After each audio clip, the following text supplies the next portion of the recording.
Welcome to Bacolod City!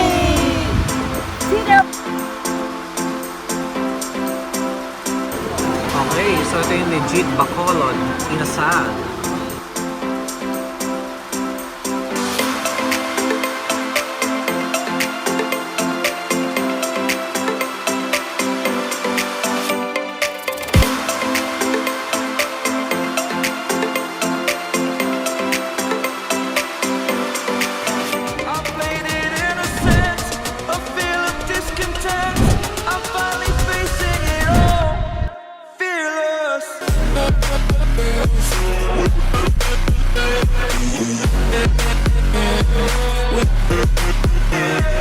Welcome back to another Rex Cafe. For today's video, samahan nyo kami.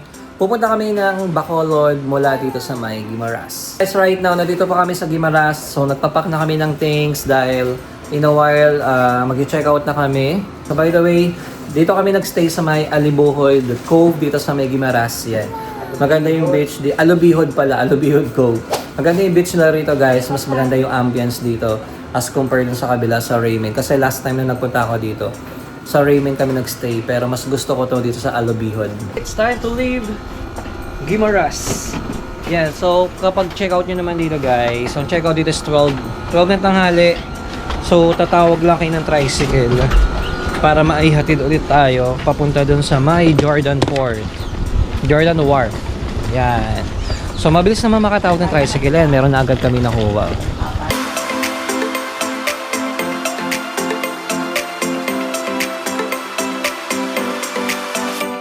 Yan. So bibili muna tayo ng mga pasalubong natin. Wow, mangoes. Ano to kaya? Mango Fudge, ma'am? Try po. Mango fudge. Inom lang po. Mango fudge. Mango piyaya to ya. 150 lang siya. Ito mango biscuit. Ayan, Dried mango. 120. Na-skin din kita na mangga. Ma'am, try niyo po. Masarap po yun yung try ko ng Guimaras. Dito po. Okay. Alright. Pasalubong secured. Mga pasalubong, ang bigat po. Ayan, umuulan na. Lako, let's go!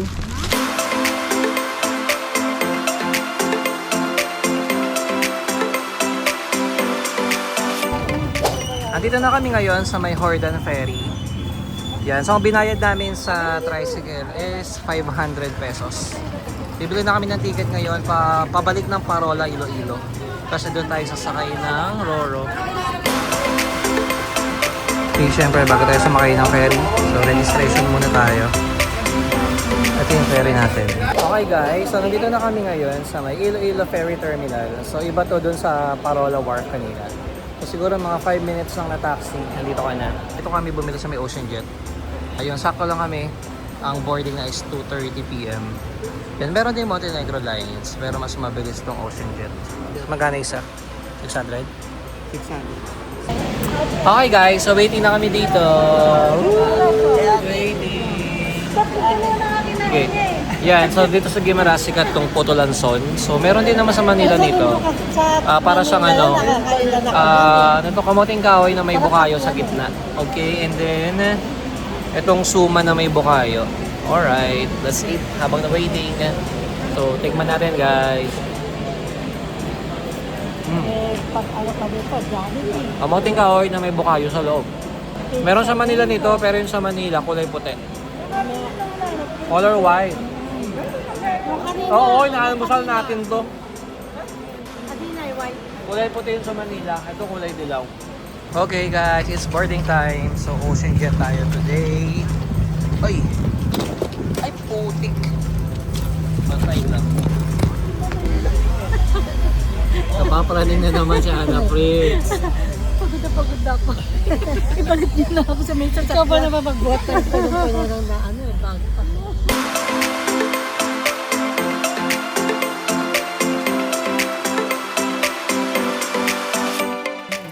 Oh, wow! Japanese style. Pero, oh, may mga sakura pa, oh. Nice. Ang ganda. Okay guys, so bigyan ko kayo ng quick room tour dito sa Airbnb na nakuha namin dito sa may Bacolod. Grabe na magpasok namin ng pinto kanina na amaze kami kasi sa lahat ng staycation na napuntahan ko, parang ito yung pinaka nakaka-amaze talaga kasi Japanese-inspired ang Airbnb na nakuha namin. Isn't it amazing? Meron ditong mga cherry blossom dito sa gilid ng TV nila. And then ito pa, tingnan nyo to. So sa lahat ng anime fan dyan, so matutuwa kayo dito. So meron silang mga manga ng One Piece. Grabe, parang kompleto yan, no? 1, 2, 3, 4, 5 hanggang 10. Meron pa ditong samurai. Pero plastic lang to. May pa-video ko pa sila dito.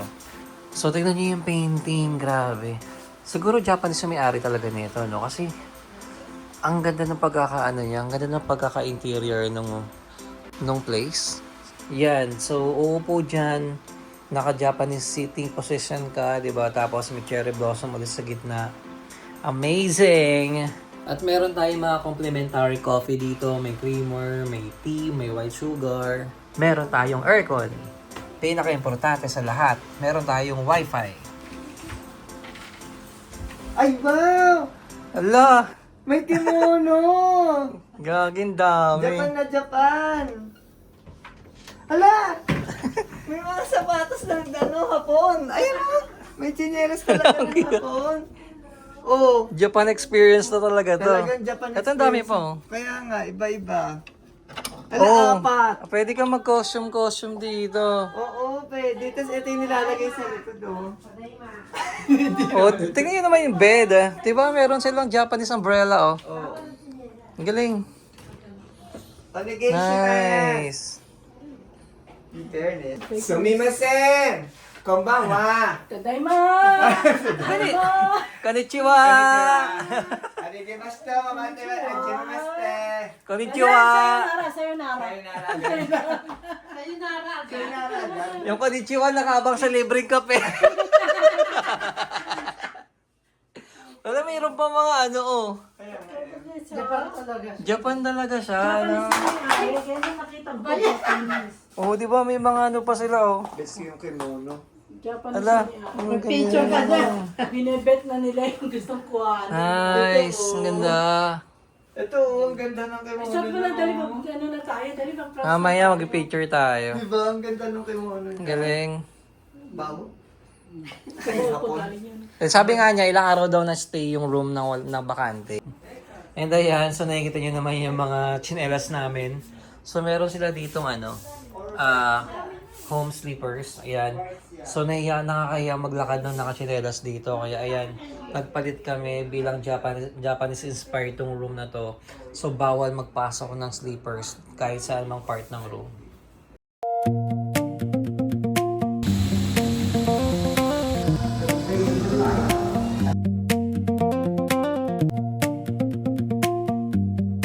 Okay guys, so first stop natin dito sa Bacolod City. So nandito tayo ngayon sa The Ruins. Ayan, so magbabayad tayo ng entrance fee. Sa mga pupunta rito, ito yung entrance fee natin. So for the adult is 150. Kapag senior and PWD 100, yan. If ever gusto niyo magpa-photoshoot, meron kayong 1,000 pesos, yan. Free ang bata, guys. Ako libre.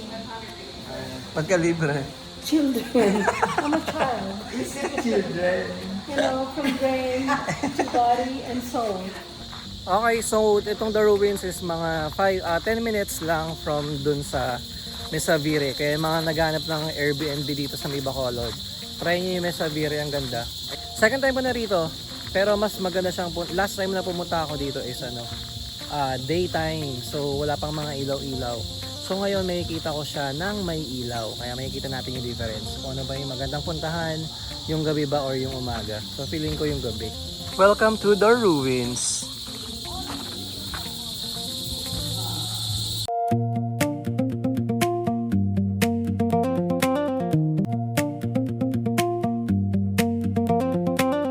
Okay guys, so ipapasok ko kayo sa loob. Ipapakita ko sa inyo kung ano yung itsura nito. Okay?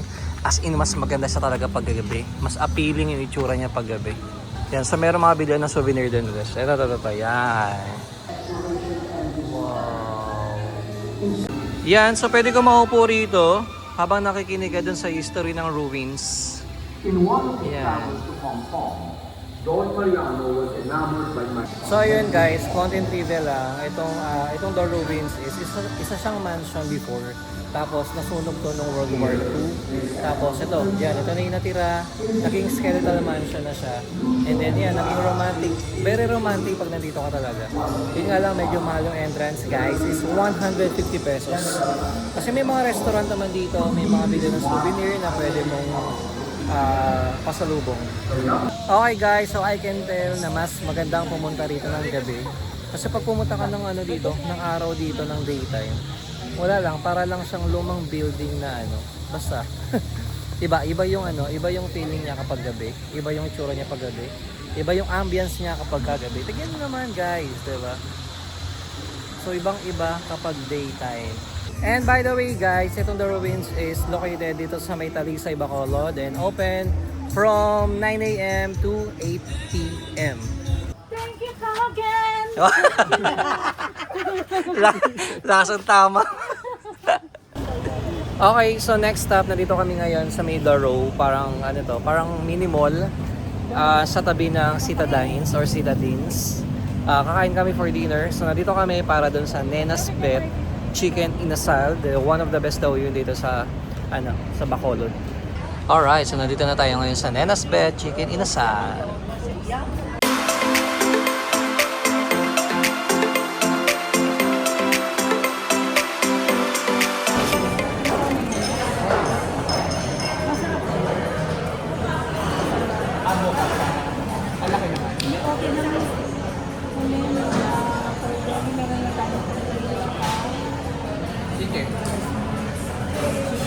Ano? Pero pala nag-curves na lang ako. Mas masarap yung Pepsi Bakit? kaysa kalamansi sa kakain. Nanlalaban ba yung soft drinks sa kayong kalamansi juice? Hindi mo order din ng kalamansi ng soda para lang. Hindi, soda na ako sa soda. Ay hindi, kulang pa. Buong biyahe ka naka-soft drinks eh, kulang pa. Oo, nag-Starbucks. Ay. Magkalamansi ka muna. Paano tayo pupunta ng Starbucks? Wala tayo makakarating. Magkalamansi ka muna this time. Okay, so ito yung legit Bacolod Inasal.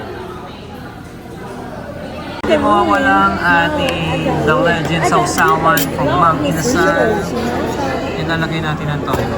When we get there, and outside, oh my gosh. Let's put toyo. Alright. Garlic rice. And liempo. Chicken oil. Ganda.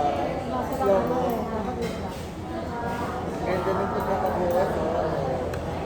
Pwede mo na ilang. Alright, let's go. Ganda. How was it?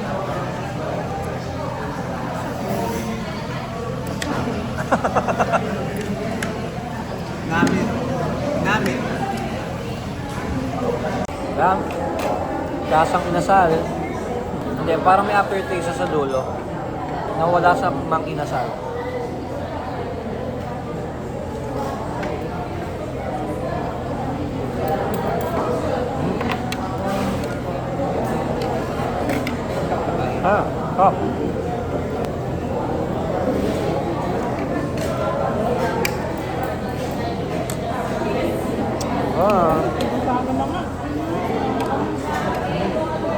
Top. Okay, so next stop, nandito kami sa Starbucks of the East. Starbucks East pala, hindi of the East. Why? Kasi itong foreigner namin, wala daw coffee jelly flavor sa US. Tama ba, Tian? Yan, kaya nag-crave siya ng coffee jelly dito sa Starbucks Philippines! Yan, umorder kami ng ito. Vegan dark chocolate mousse cake. Yan, ang sarap. Dark chocolate siya pero hindi siya mapait. Kaya kung order ko is the Aerocano. Actually, mali yung order ko. Dapat hindi siya grapefruit. Dapat yung signature black lang. Meron. Ito yung unang order ni Drew na hindi nga natin nagustuhan. Yung nagmawa tayo. Grapefruit ba hindi orange? Grapefruit yun. Dalawa lang ito yung grapefruit tsaka signature black. Ano order mo? Coffee jelly. Coffee jelly ka din. Ikaw, ano order mo? Yan. Okay, dito sa Starbucks na to, konti tao. Yan. Tsaka ang laki ng Starbucks. Ang ganda nung, Yung labas. ang ganda nung labas. Parang ito yata yung pinakamagandang Starbucks daw dito sa Bacolod. Actually, may malapit na Starbucks doon, malapit sa ano namin, sa Airbnb namin, sa Lacson Street. Pero pumunta pa kami rito. Medyo malayo na to, siguro mga 15 minutes travel time. From doon sa kinainan namin, Nena's Bet pala. Tingin na pa talaga. Mapapaawis. Na-enjoy mo ba yung coffee jelly mo? Ha? Nakanto. Grabe si Mo to. Koma ako. Kami taga-kalahati pa. Nakakaantok daw. Tapos pagdating niya sa bahay, cellphone na. Oo, gising na gising. Hindi naman na oras yung si cellphone. Madaling ako. Nagising siya Na-stress. ko na. Mga 3 o'clock. Gano'n na ako ng oras ko. Kaya kala ko tuloy madilim ba yung kortina o madilim pa talaga? Nagising ako kasi may naririnig akong tumatawa. Sa nga yun. Sa pala yun. Una nag-alarm siya. Nag-alarm ka, di ba? Oo, nauna ako sa alarm talaga. Sino kayo nag-alarm? Dati, nakita ko. Maya, nakatulog ako. Pag-dilat ko, nag-cellphone na naman siya, tatawa-tawa siya. Doon nga ako nagising sa tumatawa eh. Hindi na siya nakatulog. Madaling araw nagsiselfon.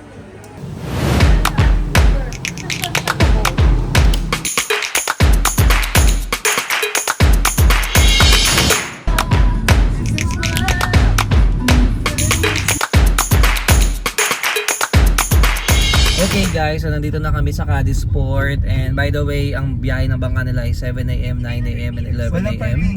So time check, it's 8:45 na, so inahabol namin yung 9 o'clock na biyahe. Wala, Nasaan yung mga tao?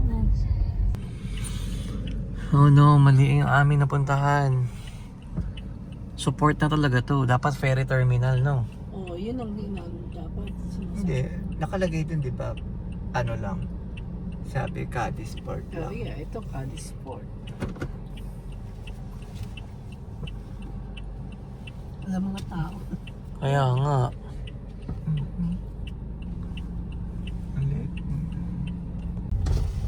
Kuya, good morning po. Kuya, saan kami papuntang going to Lakawon? Lakawon? O yung port ba? Saan kayo galing? Bacolod? Apo, Bacolod. Layo nyo na, sir. Aha. Burgos? Anong lalagay ya? Burgos. Cadiz Viejo. Cadiz Viejo, sir. Cadiz, Viejo. Viejo, Cadiz Viejo Port. Viejo Port. Oh shucks, 13 kilometers. Oo. May makikita kayong Burgos na sign. Ay, doon tayo nagpapalit kanina. Ah, Oo, yung may parang may terminal na maliit. Apo.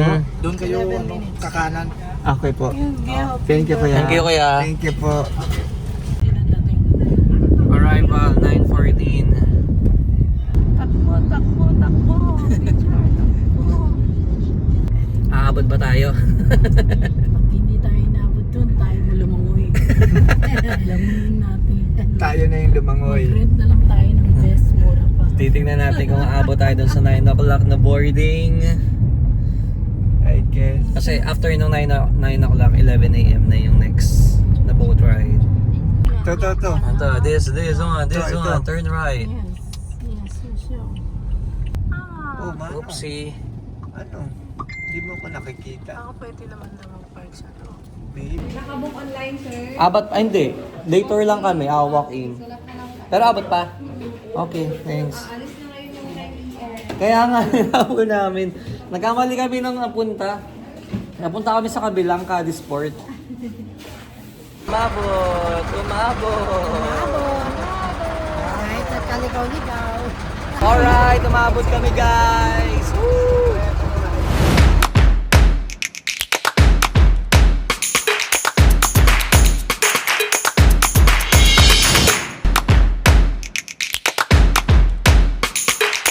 Okay guys, so nandito na kami ngayon sa may Lakawon Island.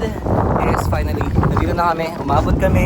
So kala namin din na kami aabot. Tapos pagdating ko dun sa cashier, ayun, maalis na dapat yung bangka. Buti tinawag yung cashier yung bangkero. And umabot kami guys. We are here.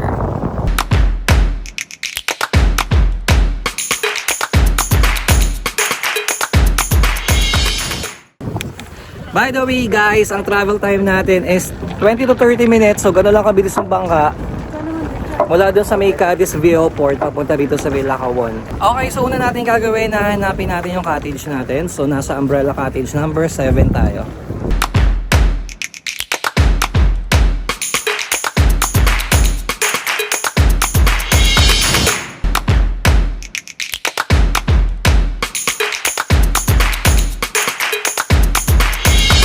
Okay guys, so welcome to Lackawan Island. Tingnan nyo naman yung likudan ko. Grabe, turquoise water. Tingnan, napaka-vibrant ng area dito guys. Tingnan nyo yung tubig as in. So solid yung travel natin dito. Sa mga pupunta rito, so the entrance fee is 850 pesos. Okay, per head to ah. So included na dun yung boat ride, yung cottage, and then yung environmental fee. So that is 850. At swerte mo kapag birthday mo this month or kapag pumunta ka ng birthday month mo, free ka. Yan tulad ni ate na libre kami ng ng isang ulo kasi birthday niya noong July 8. So meron silang birthday promo. Ayan, so ayan, may kita sa resibo, may nakalagay na Rex Group with one birthday celebrant. And bibigyan kayo nito ng papel na to for the Umbrella Cottage. May mga numbers yan, so walang unahan ng cottage dito. Yan, so kami nasa Umbrella Cottage, kami number 7. That is included doon sa 850. At pinaka-importante sa lahat guys, ang lakas ng wifi dito. Okay, mayroong free access na wifi dito. Yun nga lang, bawal magpasok ng pagkain, may mga core cage tayo kasi meron silang sariling restaurant dito. So, yan, so makikita nyo, ito yung restaurant nila, so dyan tayo kakain mamaya. And magandang balita doon, pwede dito yung mga card, credit card, GCash, or mga online payments, pwede dito.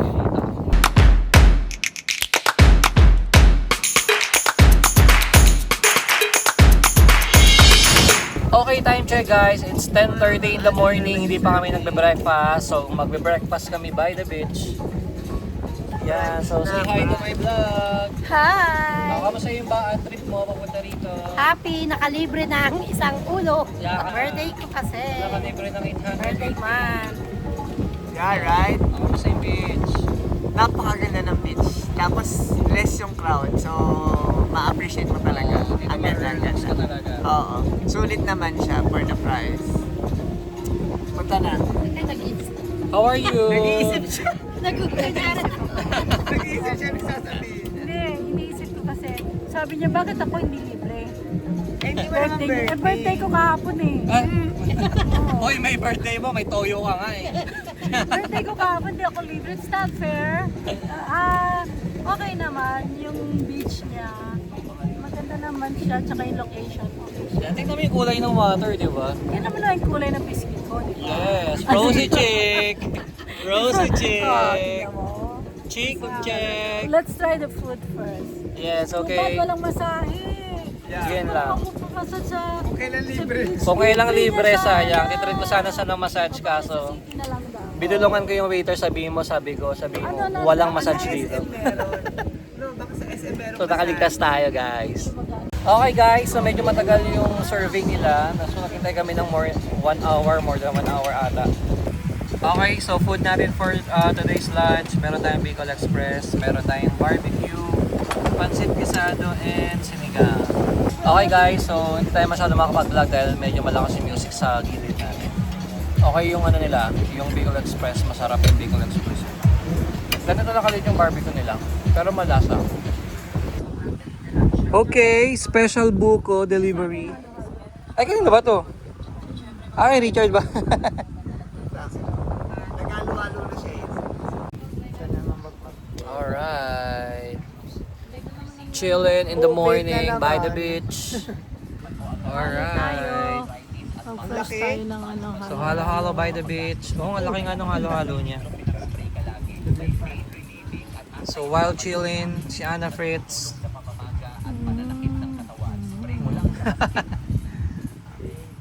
Ang hirap haluin. Okay, then ito akin. So meron tayong mais con yellow and fresh buko. Mga kinain namin kanina, yes, ang sasarap ng mga food na kinain namin kanina. Regarding sa prices, paano ba? Ang prices niya is parang yung mga fine dining sa Manila, like 400 plus, 300 plus. Meron din mga 500 plus. Depende sa pagkain na orderin nyo. Okay. So, ito lang. Chilling lang by the beach and enjoying the last day of our escapade. Our Bacolod, Iloilo, Guimaras escapade. Okay guys, so it's time to say goodbye to Lacawan Island. Alright, so kapag kapabalik ng Cadiz Viewport, yung mga bangka dito may schedule lang din. So merong 12:30, 2 p.m. at saka 4 p.m. So kami ngayon, nakabang kami for 4 p.m. Time check, 3:45 na, kaya naka-ready na kami. And yun, babalik tayo doon kanina, then doon tayo sasakay ng bangka. Yun, kakadating lang ng bangka namin for 4 p.m. Oh, say goodbye to Lacawan. Bye! Goodbye! Say goodbye.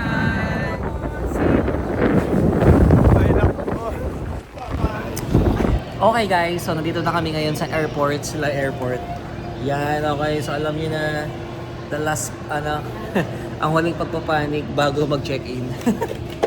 So dami namin dala. So hindi namin alam kung magkakasya to. Yan, so do the mat drill. So kailangan 7 kg lang. So may isa kami check-in na 20 kilos. Oopsie, sobra.